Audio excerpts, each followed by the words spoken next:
Economists are now warning the American people that a second round of inflation is now coming, meaning we're going to pay more for food, for energy, for homes, for transportation, and so much more. Now, I'm going to break this down in just a moment because today something very important happened. We got a new CPI report, and in that report it says inflation rose 2.9% in December, which was in line with expectations. However, we are now coming into a new administration. In just 5 days, Donald Trump will be inaugurated as the 47th president of the United States.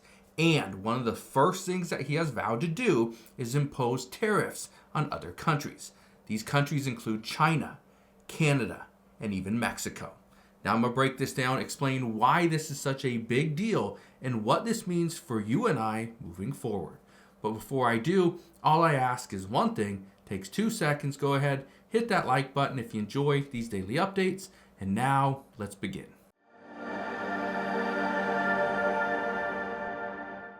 So the big news out this morning was about inflation, and that inflation rose by 2.9% in December.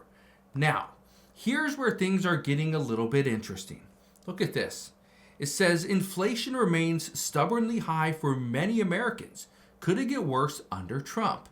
Well, according to many researchers, they are saying that the Trump administration will eventually bring down inflation, but it's not going to happen immediately because of all the things that Donald Trump wants to do, which actually could cause inflation to go up temporarily.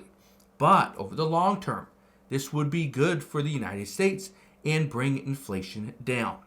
Now, with the report that just came out today, okay, that says inflation rose by 2.9% in December, well, this is actually causing many people to be concerned with what is the Federal Reserve going to do? Simply because when we see inflation go up, this usually means that the Federal Reserve needs to actually increase interest rates in order to bring inflation down. But, and here's the tricky thing, I want to show you something. It says right here, the Labor Department on Wednesday said that Consumer Price Index, a broad measure of how much everyday goods like gasoline, groceries, and rent cost, increased by 0.4% in December, while ticking up 2.9% on an annual basis. Okay, it says the 2.9% reading is the highest since July of 2007. Now, it says right here, the headline figure was up compared with November's reading of 2.7%, while monthly price growth continued at the same pace as a month ago. But here's where things get very interesting. So-called core prices, which exclude food and energy, they better assess price growth trends. They were up 0.2% on a monthly basis in December, in line with expectations, down from 0.3% the prior month. Core prices were up 3.2% in December compared to a year ago, slightly cooler than expected and down from 3.3% in November. So, when you take out food and you take out gasoline, the CPI report actually was good news, not bad. Now, this is why I'm bringing this to your attention. Look at this. It says energy and food prices drove inflation in December. Food prices rose by 0.3% for the month. Here's the problem with this. This is what happened in December. So what happened in the month of January so far? Well, we've seen snowstorms, we've seen ice storms, we've seen wildfires, all of which has impacted how people shop. During December and November, we saw a lot of people were panic buying. They're buying food, they're buying furniture, they're buying clothing, they're buying everything because they were concerned about a potential run-up because of two things. One, there was a potential port strike that was going to happen on the East Coast and the Gulf Coast. Well, the International Longshoremen's Association, they actually agreed to this new deal, so there will not be a port strike. That's the first set of good news. The second thing that could happen, or is likely to happen in the next 5 days, is Donald Trump is going to impose tariffs. This could actually be bad news, And this is what caused many people to start buying ahead of time because they didn't want to pay an extra 10%, 25%, or 60% on top of what they were already paying for all those goods. Let's look at this.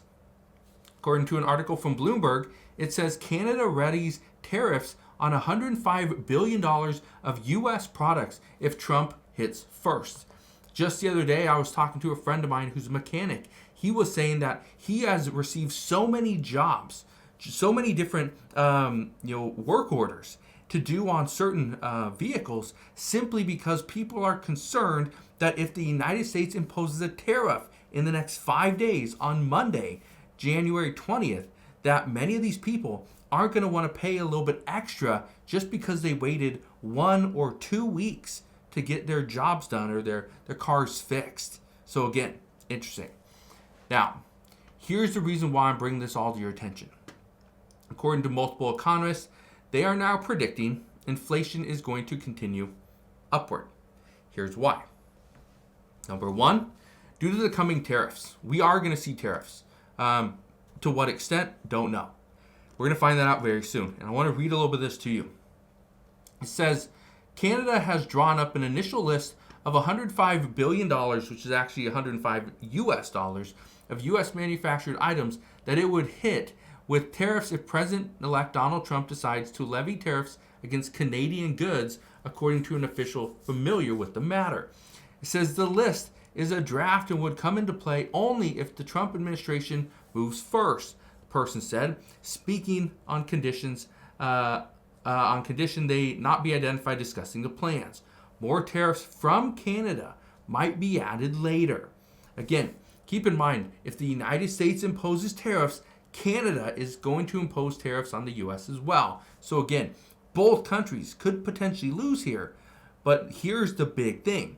Donald Trump just announced yesterday on Truth Social that he was actually going to create the first external revenue service, meaning he was going to go after tariffs. He's going to go after other countries to pay for our revenue. And in that sense, we could actually eliminate income tax and could eliminate the IRS completely.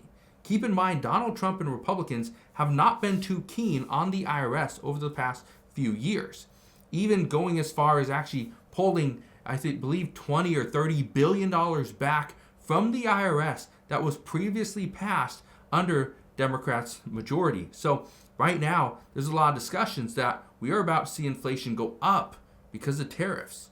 Well, that doesn't stop there. Economists predict that due to the wildfires, due to the insurance crisis that we are facing in California, many people all over the United States are going to see this. They're going to feel the effects simply because insurance companies are not going to be able to just target people from LA County. No, they're going to target people from the entire state of California.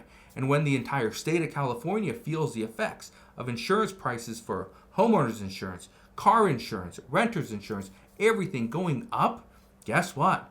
The people aren't going to pay that. So what they're going to do is they're going to spread it around to the entire country and to all of their customers. So I know I'm worried about this. How much more is my bill going to be simply because of the mismanagement and everything that has gone on in California? Well, it doesn't stop there. According to multiple reports, we could see gas shortages. We are going to see building material shortages of lumber, of concrete, of roofing materials, of finished goods, finished material, sheetrock. Everything could be in short supply over the next year or two.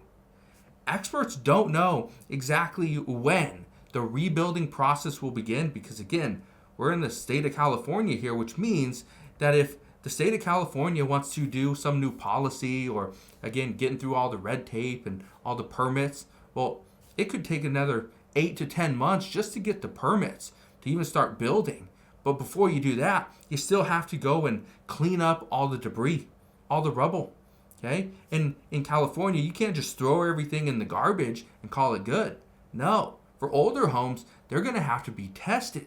So again, this is something we don't know when it's going to start, but economists are predicting that we're going to see inflation go up here in the near future.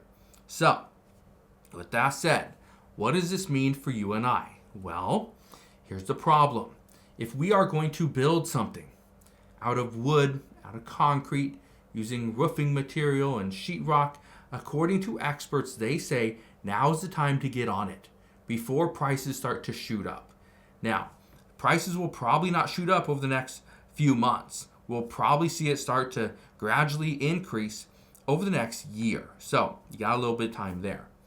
Now, here's the last thing I just want to warn you of.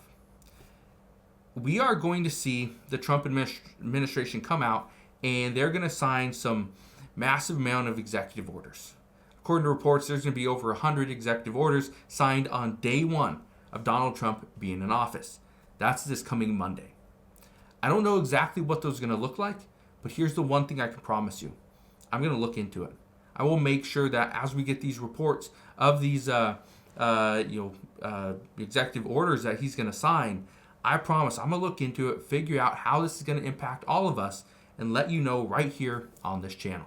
So that's my one promise to you. But that is what we know as of today. So again, thank you guys for watching. Consider subscribing, and I'll see you guys on the next one.